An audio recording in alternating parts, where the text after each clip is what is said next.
Will Egypt strike Ethiopia?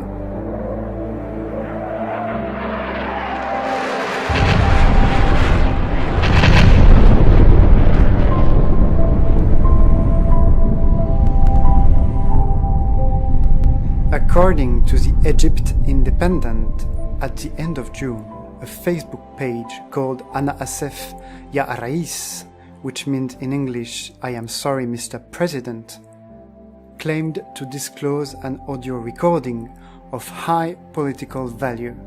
This audio was, according to the page, a recording of the former president of Egypt, Hosni Mubarak, saying that Ethiopia, under his presidency, would never have dared to do something concerning which we are going to speak about in a few moments.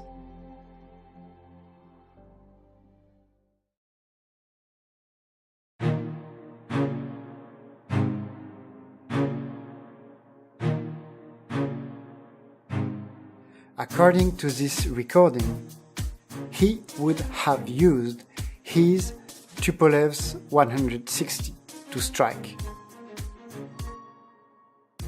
Well, I have no idea whether this audio is truly an audio from Hosni Mubarak, and to be honest, I couldn't even find the Facebook page. But I think it's still interesting. It's interesting because it's symptomatic. It's symptomatic of the great tensions between Egypt and Ethiopia about a subject which is our subject today. My name is Patrice Arras, and you are on Foreign Chronicles. Thank you for those who support the channel by commenting the video, by liking it, sharing it, and of course, thank you so much for those who support me on Patreon.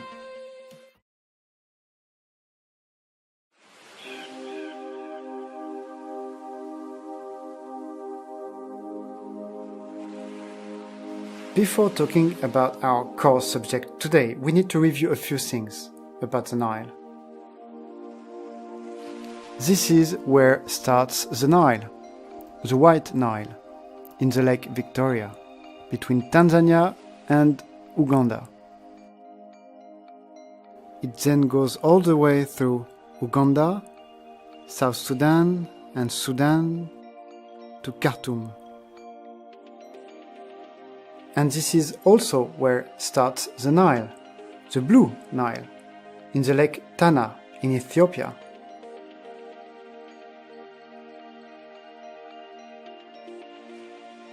It then goes all the way to Khartoum. In Khartoum, the two Niles merge in one and only one Nile.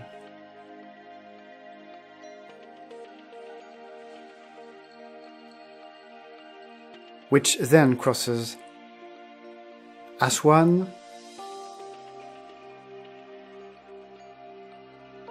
Luxor,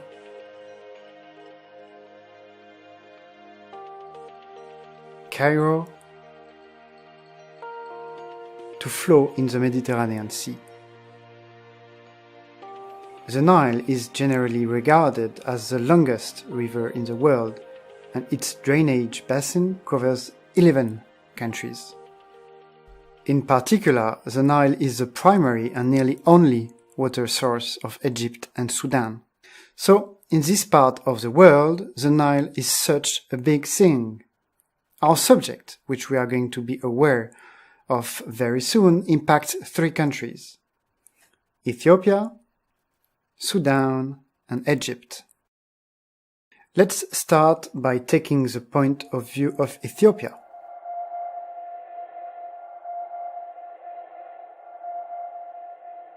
Ethiopia, which is facing a huge demographic challenge as its population has quadrupled in 50 years.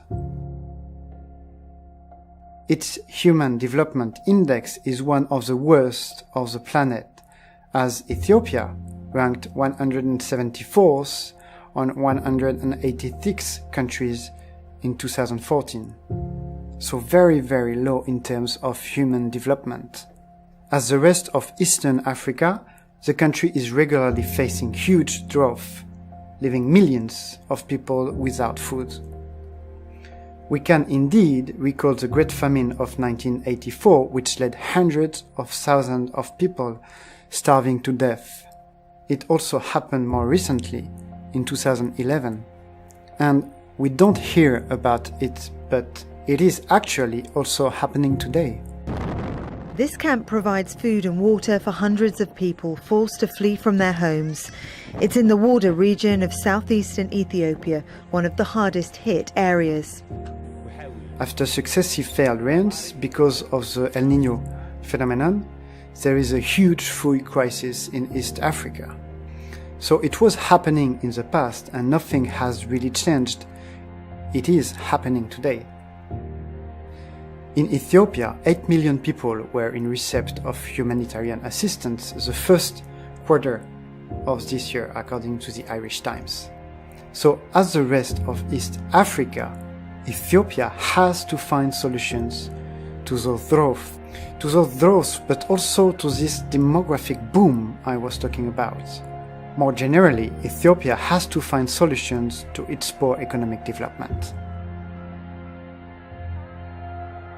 In 2010, Meles Zenawi, the Prime Minister of Ethiopia, launched the Growth and Transformation Plan 2010-2015, a plan which has been reconducted by his successor, Haile Mariam Desalegn, for 2015-2020.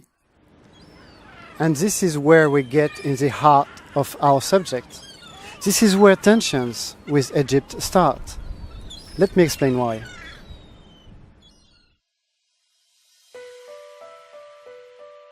This plan is mainly directed toward the improvement of the agricultural sector. And as far as agricultural crises are hitting Ethiopia, it makes sense to put in place such a plan.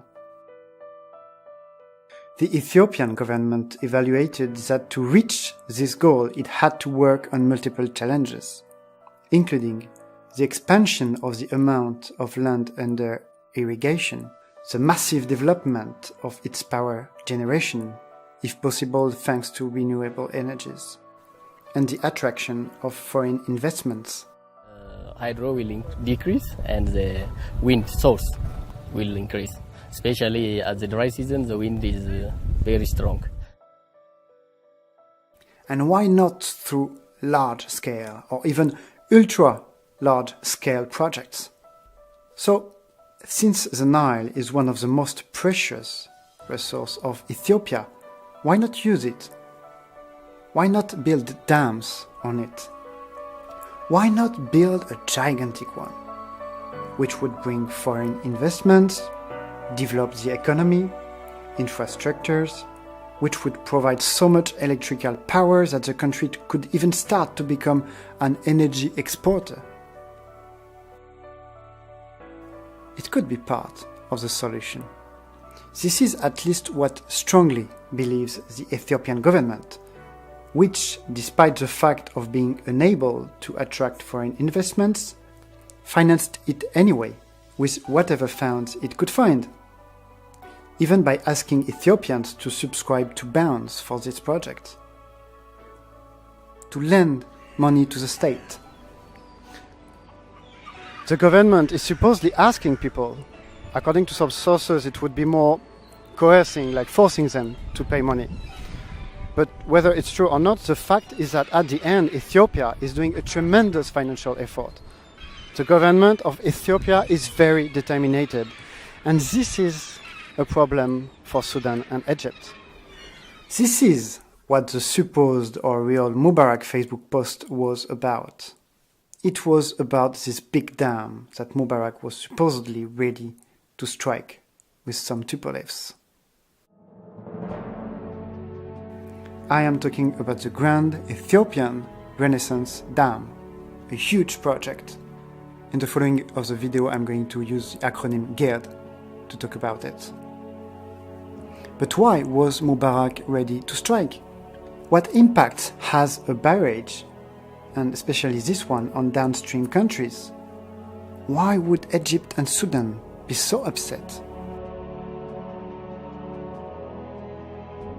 First, obviously, independence. A barrage always poses dependence issues to the downstream states. With a barrage, Ethiopia is going to be able to decide which quantity of water is going to be released, what volume it is going to deliver to the downstream countries. This is an issue for Sudan and Egypt, quite a big issue, but the size of a project makes it be a geopolitical problem.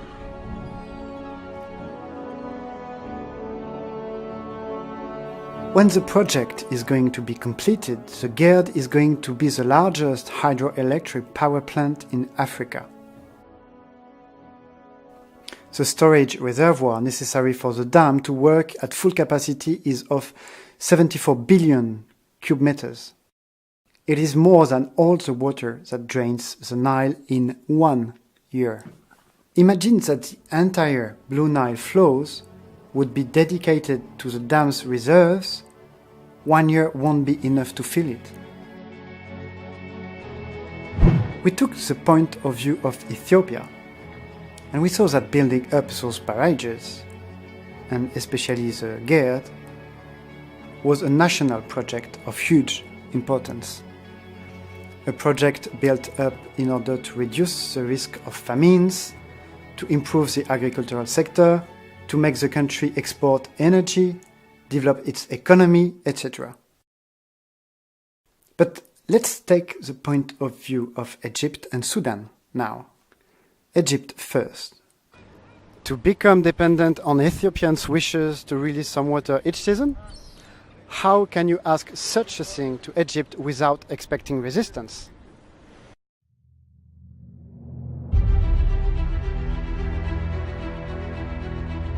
"90% of Egypt is desert.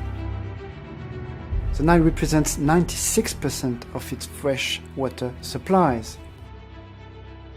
So imposing Egyptians such a thing on their most precious resource will mechanically generate tensions. Once built up, Ethiopia's interest is going to be the filling up of the barrage as fast as possible. And it is going to take a while. If it reduced the Blue Nile's rate of flow of 10%, for instance, it would take more than 10 years. And reducing the flow of 10% makes an important difference for the downstream countries, especially because the Blue Nile is the one between the Blue Nile and the White Nile with the main flow rate. And if the downstream countries also wanted to build up a barrage, they would also need to fill it up, and therefore would add to the Nile dryness. So it's hardly acceptable for Egypt to lose some independence and to have to accept years of Nile flow reduction. And it's the same for Sudan, except it's a bit different. The dependency to Ethiopia is of great concern for Sudan, yes. The fact that the Nile's flows are going to be reduced is also of great concern for Sudan, of course. But the priority number one for Sudan is a bit different. Egypt is far away from the Gerd, at nearly 1,000 kilometers down the Nile. But the frontier of Sudan is just behind the dam. So the more the project is actually coming close to completion, the more Sudan has to accept the facts and to react accordingly.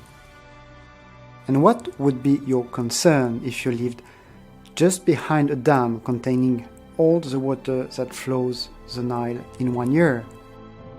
Just behind a dam of the height of half the Eiffel Tower, nearly 2 kilometers wide. You would be really scared of a construction defect. You would be afraid of having one day to face a gigantic wave rolling on your country. This is more the angle according to which the Sudanese see the situation. They are scared of a construction which would be underfunded, sketchy and therefore deficient. So Sudan slowly started to side with the Ethiopians concerning the Gerd and have even accused Egypt to complicate the matter.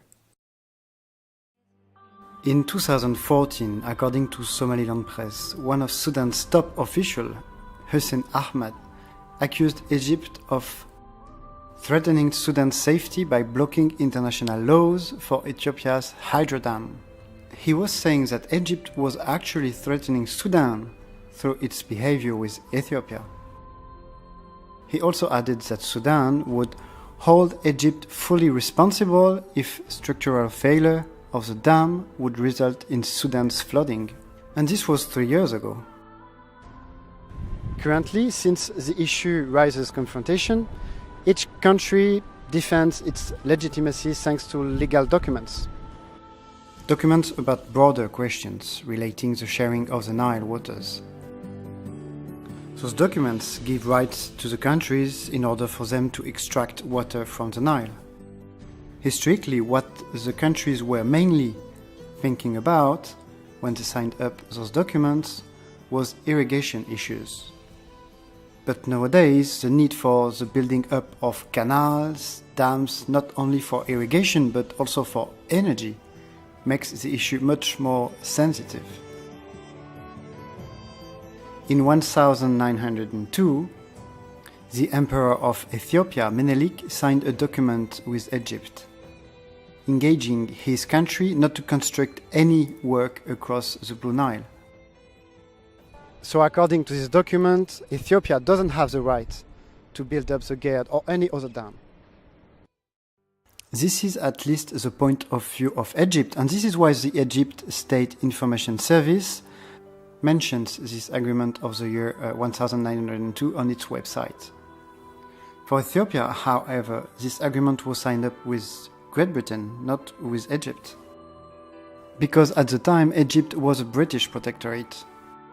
So nothing, according to Ethiopia, has been signed up with Egypt, so no reason to respect it.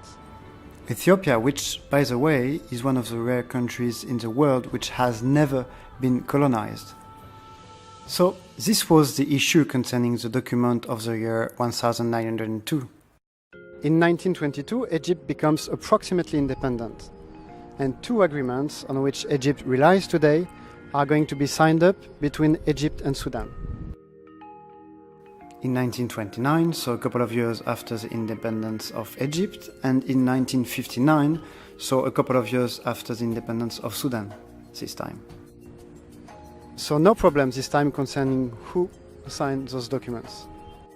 Both countries agreed on the fact that the total share from the net yield of the Nile should be 18.5 billion for the Republic of the Sudan and 55.5 billion for the United Arab Republic. This is on a total estimated of 84 billion cubic meters.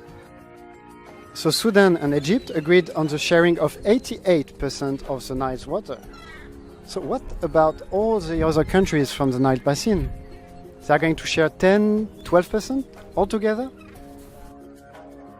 In introduction, I simplified the Nile Basin, making one part of the Nile start in the Lake Victoria. But there are numerous affluents which feed this lake and which in this case are considered to be part of the Nile too. And all those countries are, if we follow this agreement, supposed to share a small amount of the water from the Nile River. I am talking about lots of countries: Tanzania, Democratic Republic of the Congo, Burundi, Rwanda, Uganda, Kenya, Ethiopia, and even Eritrea. So all those countries, according to this agreement, should accept to share 10% of the Nile's rate of flow, altogether. Moreover, they have to get the agreement of Egypt for any project impacting the water flows. So it's kind of forbidden for them to do any project on the Nile, unless they have Egypt saying, okay, you can go for it. And on this matter, Egypt is really sensitive to the case, afraid to see the volume of the Nile decrease significantly. In this battle, Ethiopia is one of the main opponents to this agreement, factually leading the protest, and followed by the other countries of the Nile Basin. Well, on multiple occasions, Egypt, for which the matter is so important, has demonstrated its readiness to actually go to war against Ethiopia if it didn't consult it concerning fluvial projects. In the 1970s, for instance, Egypt clearly showed Ethiopia that the country was ready to go to war. It was under Sadat, but many sources mention diplomatic leaks which show that the former president Hosni Mubarak asked for a military base to be built south of Khartoum to enable Egyptian forces to hit Ethiopian water targets on the Blue Nile. If we have never seen a direct conflict, Egypt and Sudan have tried to destabilize Ethiopian projects by supporting several militant groups hostile to Addis Ababa, according to Stratfor, including the Eritrean People's Liberation Front and the Tigrayan Liberation Front. The secession of Eritrea has, by the way, been backed by Egypt. So the opposition has somehow gone this far.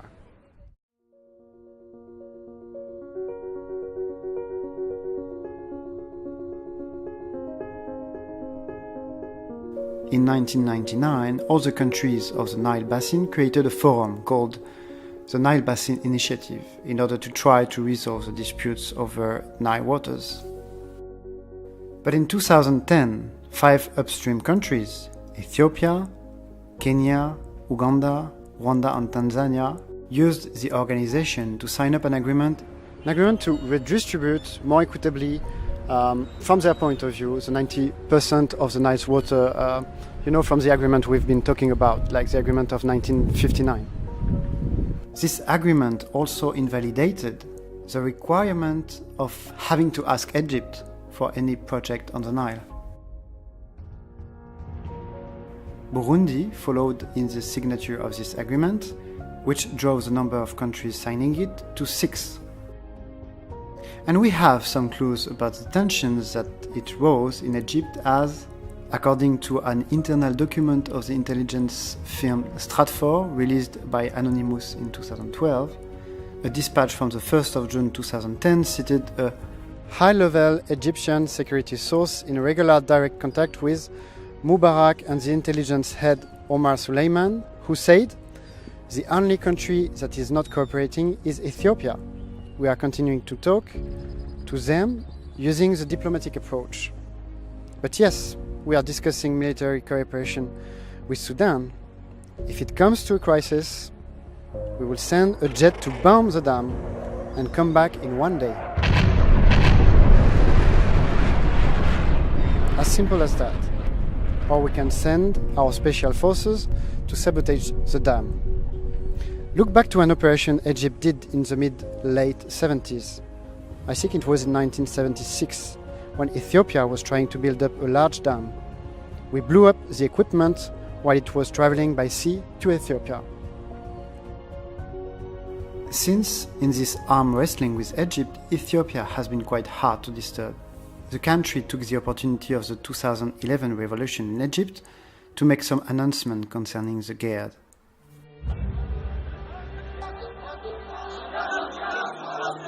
Thousands march in downtown Cairo, knowing that it would be hard for Egypt to react at the time. In 2012, the president of Sudan decided to finally give its support to Ethiopia on this project. In 2013, it is really interesting because some Egyptian politicians discussing about the matter of the Gerd together did not realize that they were on live television. Alors là, on a quelques extraits particulièrement savoureux de politiciens égyptiens qui étaient en train de discuter ensemble et en fait qui ont oublié la caméra. Et donc, on a un bon exemple de ce que pensent les politiques égyptiens et de ce qu'est la réelle politique. C'est très savoureux, regardez. ونعتقد احنا كحزب النور ان موافقة مصر على إقامة السد ده يعتبر خطأ استراتيجي خطير لأنه سيجعل اثيوبيا من ورائها اسرائيل وامريكا دي كورقة ضغط قاتلة على مصر. كذلك استخدام اوراق ضغط مثل في هناك شعب الأورمو 35% من سكان اثيوبيا ولديهم جبهة تحرير اسمها جبهة تحرير أورمو لأن الجبهة الداخلية لإثيوبيا في منتهى الضعف جبهة هشة وكذلك جبهة تحرير الأوجاديل يمكن دعمهم وتعتبر دي ورقة ضغط على الحكومة. في اثيوبيا لازم نبقى عارفين تأثير فرق كرة القدم بتاعتنا هناك، ابطال افريقيا لسنوات، ليهم تأثير جبار زي الفنون وزي الفن، وعندنا تأثير كبير نقدر. ولا صواريخ، والسودان مش هتسمح، والموقف السوداني الحقيقة يقرف لأنه أقل بكثير جدا مما كان ينبغي. لكن خليني أقول لحضرتك إن نقدر نسرب معلومات على سبيل المعلومات الاستخباراتية، إن مصر بتسعى لشراء نوع معين من الطيارات لتزويد الطيارات في الجو، إن مصر بتسعى. طبعا حضرتك يمكن أنا من هواة المعارك وأحب المعارك جدا مع الأعداء طبعا، مع أمريكا وإسرائيل، لكن هذه المعركة لابد أن تخاض بمنتهى الحكمة والهدوء والسكون، ولو الاجتماع ده سري، ونقسم على ألا نسرب للإعلام أي كلمة فيه بأحسن إلا بشكل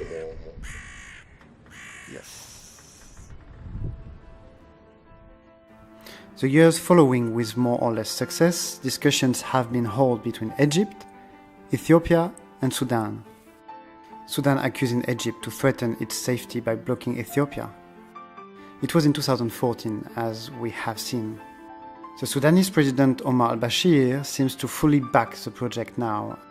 Omar Hassan al-Bashir and Prime Minister Hailemariam Desalegn had a long one-on-one conversation at the National Palace here in Addis on Tuesday, and the outcome of that meeting is agreement to further work for ultimate economic integration.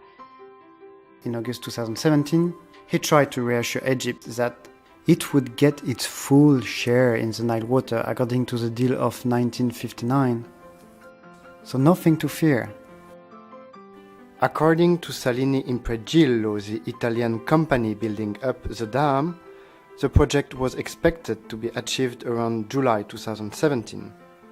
It doesn't seem to be fully completed yet, but as a matter of fact, because of the Ethiopian determination, because of the enormous commitment of the country in this massive project called the Grand Ethiopian Renaissance Dam, no doubt that Ethiopia is going to achieve this project without, finally, having suffered any strike from Egypt.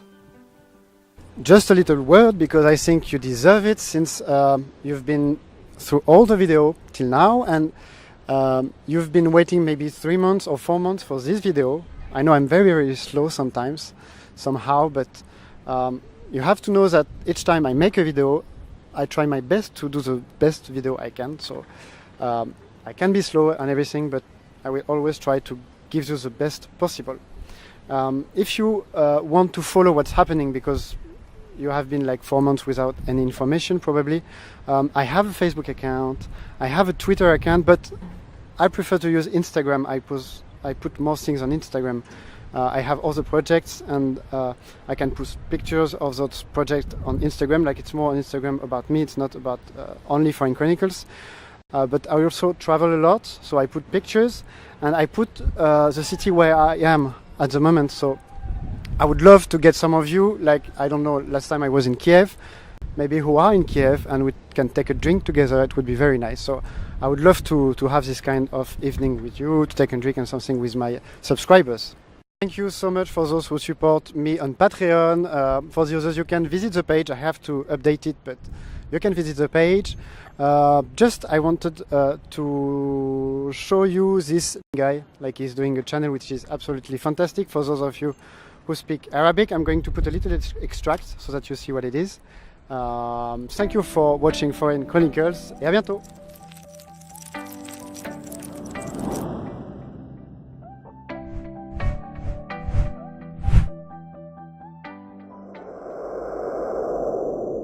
كان يا مكان في قديم الزمان كان في مواطن عربي مؤمن مسك الموبايل اللي اخترعوه الكفار، ودخل على الانترنت اللي اخترعوه الكفار، وفتح الفيسبوك اللي اخترعوه الكفار، وكتب: اللهم اجعل اعصار ارما جند من جنودك، واهلك كل الكفار، ودمر كل الكفار، واقتل كل الكفار. انت عارف اذا كل الكفار ماتوا ايش بصير فينا يا مؤمن؟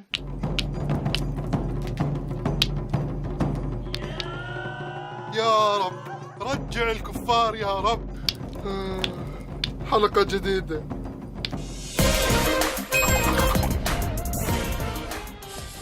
without expecting resistance. Good? Sorry? No, not TV. It's YouTube. YouTube. Yes.